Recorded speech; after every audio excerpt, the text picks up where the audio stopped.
Je voudrais remercier les archives départementales, Pauline Chaboussou, que je vois là. Merci à toi pour la constitution de cette nouvelle expo avec toute l'équipe de la DCEP. Je ne sais pas si le directeur de service n'est pas là.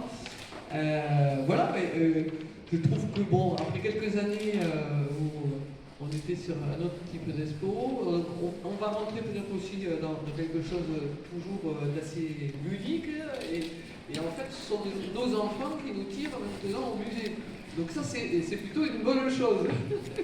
J'en connais un certain nombre qui disent bon, il faut que j'y aille parce que mon fils dit ou ma fille elle dit il faut y aller. Voilà, donc ça, c'est ouvrir les portes du musée avec une façon de venir remettre en situation voilà, cette exposition. Et puis, je dirais, les héros de l'Antiquité aujourd'hui, bon, du coup, ça nous donne pas mal de possibilités de nous identifier.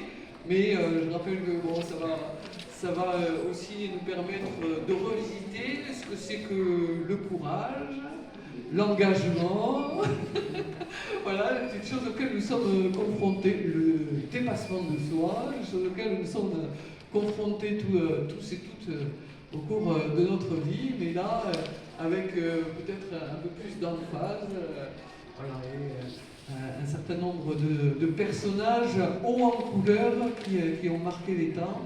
Et donc voilà, grand merci. Vous n'avez pas vu Marie-Georges qui est juste devant moi et qui doit se dire c'est pas très historique tout ça. Chacun son rôle. Hein, voilà.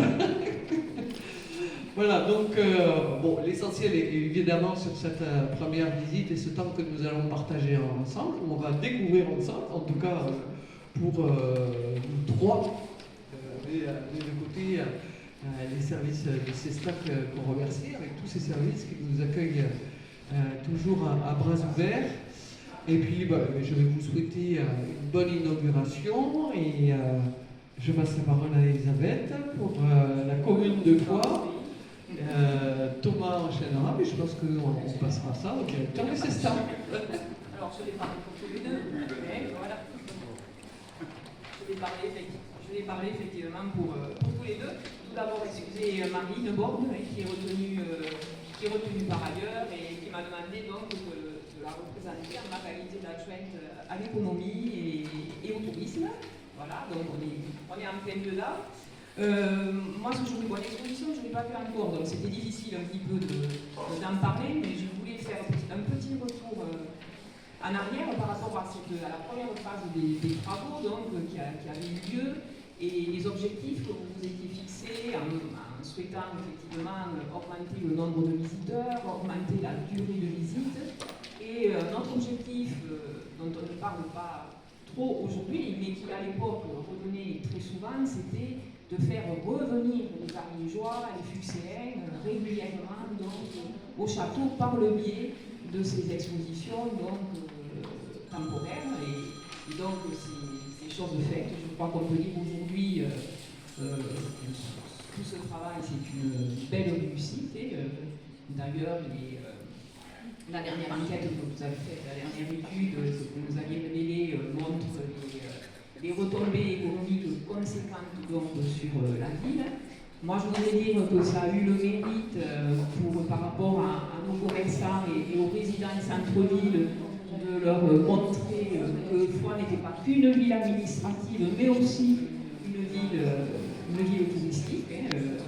Voilà, ils ont touché du doigt que quand le château est fermé ou à moitié fermé, mais automatiquement ça a des retombées sur eux. Et cette deuxième tranche de travaux et cette exposition qui arrive en plein début des vacances de printemps, c'est quelque chose effectivement de très positif qui va pouvoir les accompagner, je pense, jusqu'à la réouverture cet été. Alors moi, ce que je voulais dire simplement, c'est que bon, pour nous, le héros, effectivement, c'est le château pour la ville de Foix. C'est pas de moi, hein, c'est pas de moi. Je le dis, mais voilà. Et donc, j'ai hâte de découvrir cette belle expo.